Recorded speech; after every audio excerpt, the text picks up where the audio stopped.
на Канал 8, добродојдовте. Нема физичко присуство за учениците од 4 до 9 оделение во централните основни училишта во Кочани и Виница, како и за средните училишта Гошо Викентиев и Лупчо Сантов. Одлука да не им се даде согласност на нивните барања донесе владината комисија, која оценила дека не се исполнети просторните услови.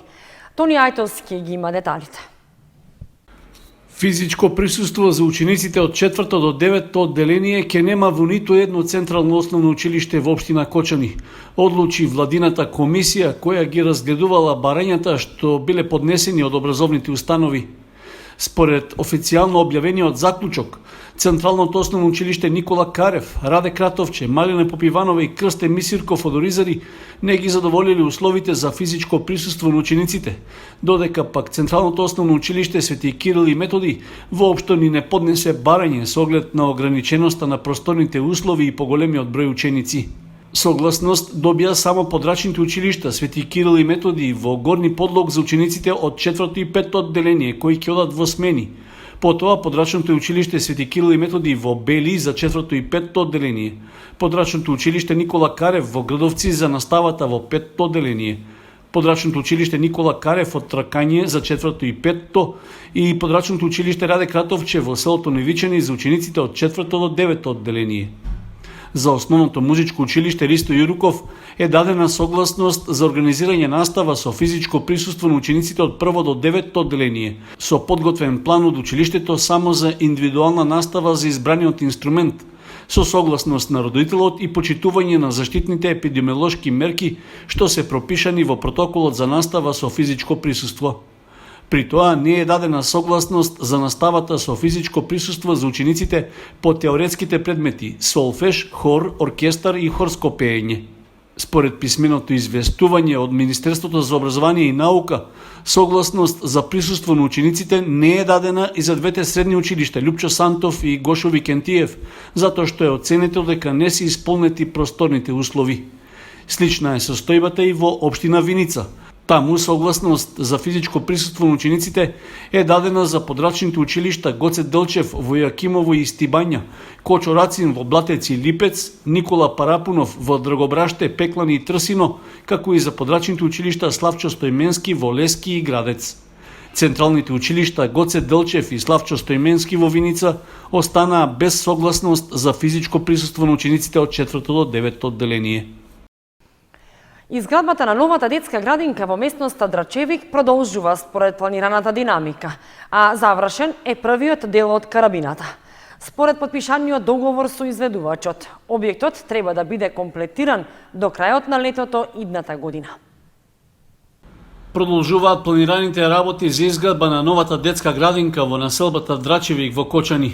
Во моментот објектот се подготвува за поставување на втората плоча. Во изминатиот период се работеше на последната меѓукатна конструкција.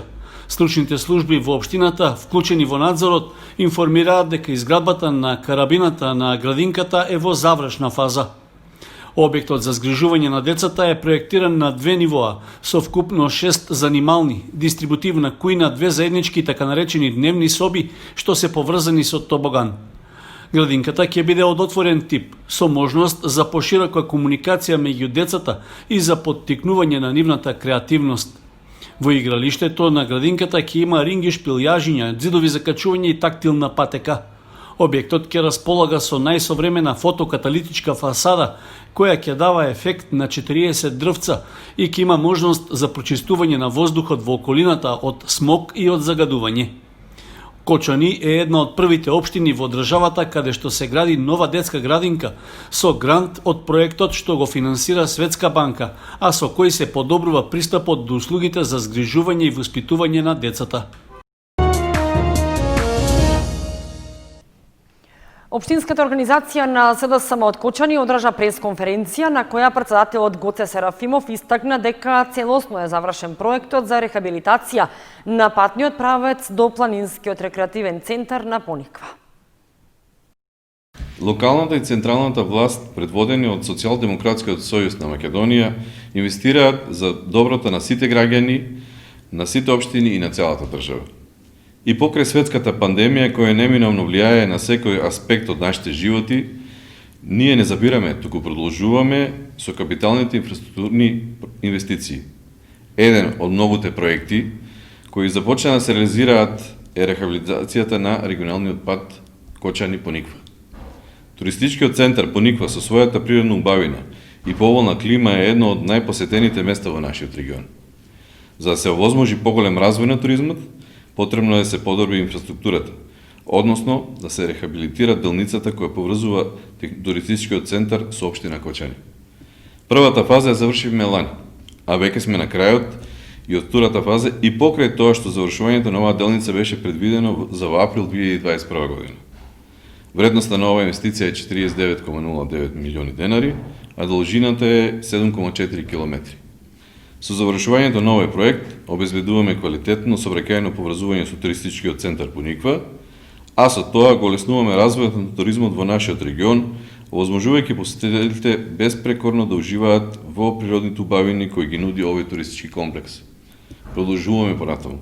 Работиме во интерес на граѓаните и за доброто на сите. Обуки за бизнис вештини се реализираа во Кочани во Еврохотел Градче. Станува збор за обука преку која се поттикнува предприемачкиот дух кај младите и преку која ќе научат на кој начин се води бизнис и како да ја разработат идејата што ја имаат.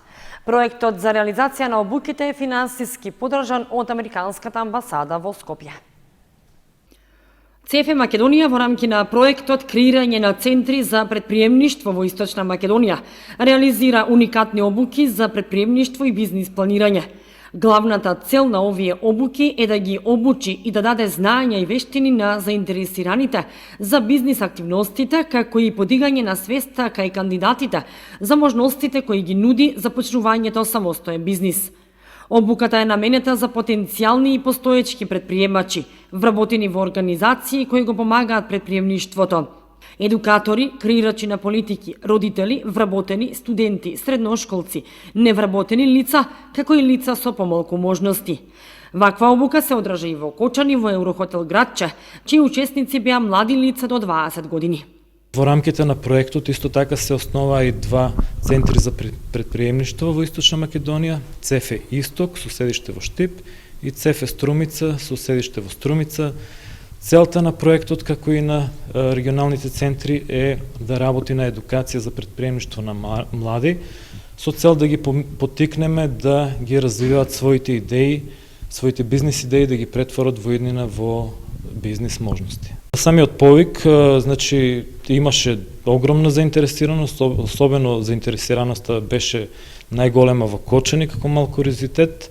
Сепак имавме одреден број учесници кои што можевме да ги примаме заради ситуацијата во која што работиме. Меѓутоа успеавме да испратиме други учесници на другите обуки во другите градови, така да сметам дека после оваа обука интересот се повеќе и повеќе ќе расте и дека младите ќе ги зголемуваат своите вештини и за предприемништво и еден ден ќе се надам дека ќе ги применат во пракса. Кочани со најголем број пријавени и заинтересирани за учество во обуките, велат обучувачите. На оваа обука која што се одржа 3 дена на локација Брана Градче имавме учество од 18 учесници, млади, средношколци и студенти. Обуката е наменета за млади за да може да се поттикнат и развијат бизнис вештините и да осознаат повеќе за предприемаштвото. Значи младите кои што беа на обуката се надевам дека се стекнаа со големо искуство, се вмрежија и добија една позитивна насока како би можеле во иднина да се насочат кон економијата и бизнисот во Македонија. И се надевам дека ќе имаме уште многу вакви соработки, бидејќи ЦЕФ Македонија освен за бизнис и предприемништво врши обуки за други видови на стратегии, бизниси, вмрежувања и така натаму. И младите учесници задоволни од реализираните обуки веруваат дека истите ќе им помогнат во иднина за реализација на своите бизнис идеи. Сакам да кажам дека сум екстремно задоволен од обучувачите и би дал чиста десетка за нивниот пристап, самата љубезност и начинот на кој ја пренесува информацијата.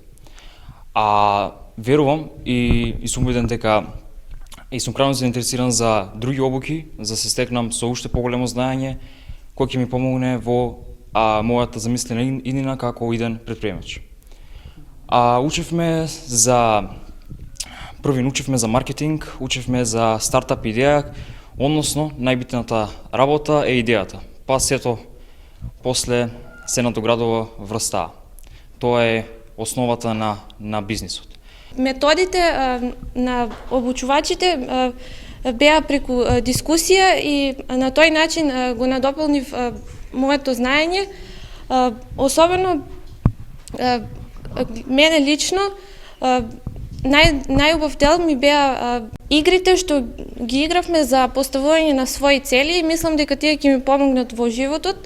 Лично јас сум заинтересирана за решавање на социјални проблеми и дознав дека ЦЕФЕ исто така има различни проекти за социјално предприемништво. Обуките се одржуваат по светски познатата ЦЕФЕ методологија, која што веќе 30 години покажува дека праксата е најдобриот учител за стекнување бизнис компетенции. Оваа метода содржи вежби кои се интерактивни и практични, како и симулации на реални ситуации кои ги ставаат учесниците во очевлите на еден предприемач или тим и даваат дополнителна вредност на целокупното стекнато знаење. Обуката, освен во Кочани, се реализира и во Штип, Радовиш, Свети Николе и Струмица. Проектот е финансиран од Американската амбасада во Скопје.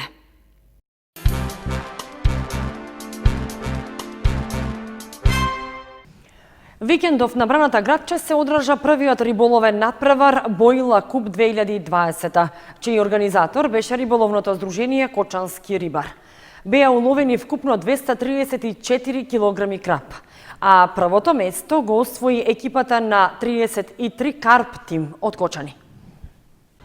Спортско-риболовното здружение Кочански рибар во 3 дена од изминатиот викенд беше домакин и организатор на првиот Боила Куп, што се одржа на браната Градче. Се работи за надпревар во ловење крап со јадица на дното на езерото, на кој учествуваа 8 екипи од државата. Тимовите ги сочинуваа по 3 членови, а според пропозициите на надпреварот беше дозволено да се лови со максимум 4 стапови за риболов, при што уловените риби со тежина под 1,5 кг не се бодуваа. Најуспешна на надпреварот беше домашната екипа ЗЗ Карп тим од Кочани, со вкупен улов од над 69 килограми. Зад нив се пласираше екипата на Рибар 2011 од Скопје со нешто повеќе од 42 килограми, додека третото место му припадна на тимот Томче Спорт од Кочани со вкупен улов од над 24 килограми крап. Признанието за најголем уловен примерок со тежина од 5 килограми и 120 грама го доби Урбан Карп тим од Скопје. Во текот на 3 дена од надпреварот беа уловени вкупно 234 килограми риба, а покрај надпреварувачкиот дух меѓу учесниците имаше одлично дружење и размена на искуства. Во организација на локалниот огранок на Сдруженијето Борка за секој нов ден во Кочани се одржа розова прошетка под мотото Трка за лек. Настанот е подржан од локалната самоуправа и градоначалникот Илиев. Истата активност се реализираше и во Виница. Под мотото Трка за лек и во Кочани се одржа розова прошетка за подршка на болните од рак на дојка. Кочани е еден од 14 градови во Македонија во кој се реализираше розовата прошетка, а истата се одржа во организација на локалниот огранок на Сдруженијето Борка за секој нов ден од Кочани. Подржувачи на кампањата прошетаа низ кочанските улици, со што изразија подршка на сите болни од рак на дојка, но упатија и апел за редовни лекарски контроли и грижа за сопственото здравје. Пред почетокот на прошетката на летната сцена на Центарот за култура Бели Мугри, локалната координаторка на Сдруженијето Борка од Кочани Валентина Андонова ги поздрави присутните и им се заблагодари за учеството во прошетката. Во прошетката се вклучи и градоначалникот на општина Кочани Николчо Илиев, која истакна поддршката на локалната самоуправа за настанот, но меѓу другото ја истакна и важноста од раното откривање на ракот на дојката. Ова е убава можност да упатиме уште еден апел сите да се грижиме за сопственото здравје и да навремено да контролираме и откриваме вакви проблеми кои што секој од нас можат да го снајдат. Најновите податоци говорат дека и 5% од машката популација е зафатена со оваа болест, што значи и оваа болест како и многу други болести, не препознаваат нити пол, ниту раса, ниту вера. Туку ги напаѓаат сите луѓе. Затоа ова е повик сите ние да се грижиме за нашето здравје. Почитувани дами, дозволете ми да упатам уште еден апел, една порака до вас. Сите ние добро знаеме дека жените помеѓу 35-та и 55-та година од својот живот прават илјадници фотографии. Мојот апел и повик е: направете уште една, ама вистинска. Доктор Драгана Могилевска-Груевска, како дел од локалниот огранок на Сдруженијето Борка, зборуваше за задолжителните скрининзи, систематски и редовни прегледи кај докторите, кои се важни за раното откривање на болеста. Розовата прошетка во Кочани се организираше со подршка од општината Кочани преку локалниот акцијски план за еднакви можности на жените и мажите. И Сдруженијето за борба против ракот на дојка Борка од Виница, предводено од координаторката Снежана Секуловска, се приклучи на овогодишното одбележување "Чекориме розово, чекориме со грижа за пациентите со рак на дојка". Подршката ја има и од градоначалникот на општина Виница Ивица Димитров, кој истакна дека е горд што токму ова здружение е едно од најактивните во оваа општина.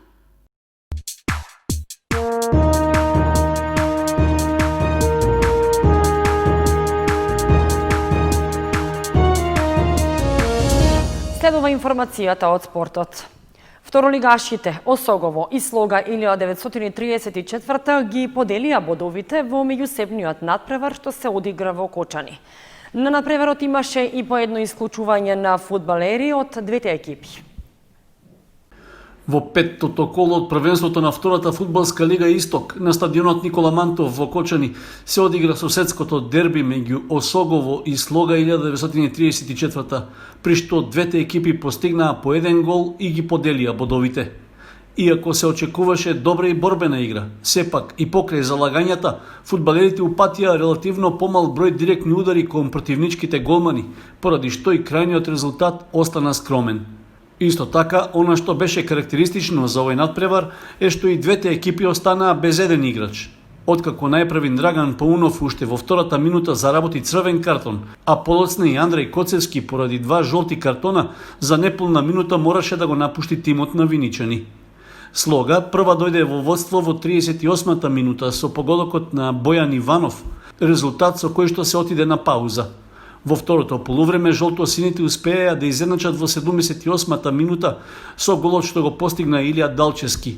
До крајот на средбата имаше уште по 2-3 шанси за погодок, но и двете екипи не ги искористија.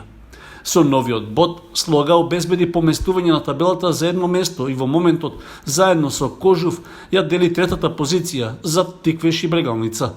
Осогово пак, со освоените 3 бода досега, колку што има и Каменица Саса, се закова на последното место. Во следното шесто коло, жолто-сините ќе и гостуваат на петопласираната победа, додека Слога на домашен терен ќе има тешка задача против лидерот Тиквеш.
Почитувани, со прогнозата за времето ги извршуваме и овие вести на Канал 8. Останете и понатаму со нашата програма. Довидување.